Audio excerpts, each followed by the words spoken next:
most interesting thing about women in campaigning is that if I were in a room of men and women together, and they were all candidates, and someone said to me before I walked in that room, there's an interview, would you get a volunteer? If I went in front of the room and I said to this room of men and women, who would like to be on camera today to talk about X? All the men would raise their hands and none of the women.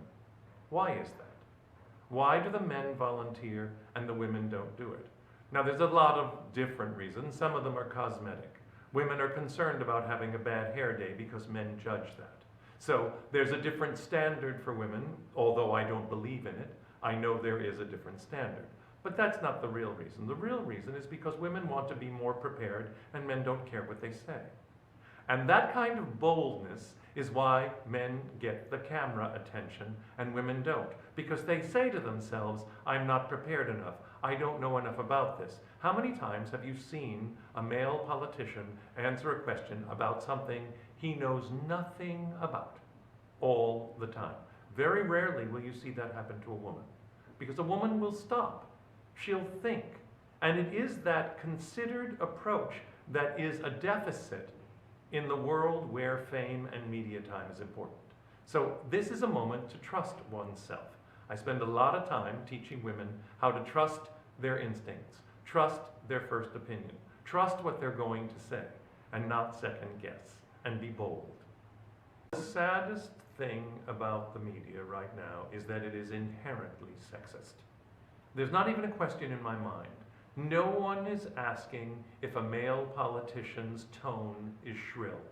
Yet we hear that about women politicians. No one is asking a male politician about his hairstyle, about the color of his clothes, or is that jacket right for him, or any of those silly style questions. We don't ask men those questions. Women get asked them every day. And part of it has to do with the patriarchy. Part of it has to do with the male-dominated power structure that men use it to keep in control. I say to women, first of all, if you're going to be in the public sphere, you have to be able to have a thick skin. You have to be willing to be there and know that this exists. Now, the next thing is, when someone says something insulting, the first thing to do is smile. Because they go, why didn't that get her? The second thing to do is insult them right back. Take power from them.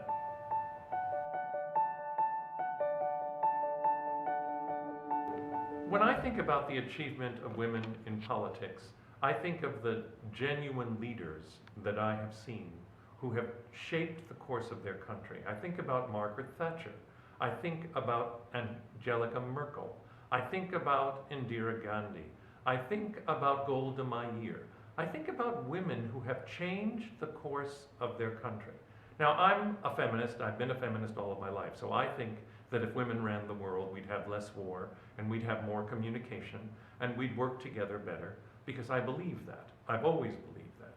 But right now, women need to seize this moment and this opportunity. No one is going to give anyone power. People do not give away their power. We have to take power when we think it's our time. So this is a moment for women to take power. Now we, I believe, are going to elect our first woman president in America. It is shameful it took us this long. Absolutely shameful. But not a surprise, let me put it that way, because we only gave women the vote in 1921. So America has been behind this curve. It's very important right now for women in politics to not only take a place to be in leadership, but to take that leadership, to seize that leadership, to use these moments to build those bridges. How do we do that? First of all, when we are called to service, we have to answer that call. Men answer that call all the time, usually from their ego. Women answer that call from their heart. But now getting from the heart to finding the money, to finding the stamina, and also being judged for the, well, are you raising your family at the same time? Nobody ever asks a man that, do they? No one ever asks a man, are they doing all these other things that women do at the same moment while they're in leadership? Yet, we are cheating ourselves All of us, we are cheating ourselves in the world of great leadership if we don't not only embrace, but empower and encourage women leaders.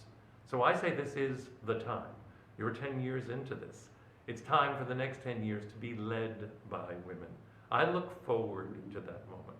I want to serve Madam President, Madam Secretary, Madam Prime Minister. I think that if we look at Israel and Palestine, I met a great Palestinian woman who is in their ruling body and a great member of the Knesset in Israel who is in their ruling body. If these two women ran their countries as prime ministers, we would not have war. I promise that.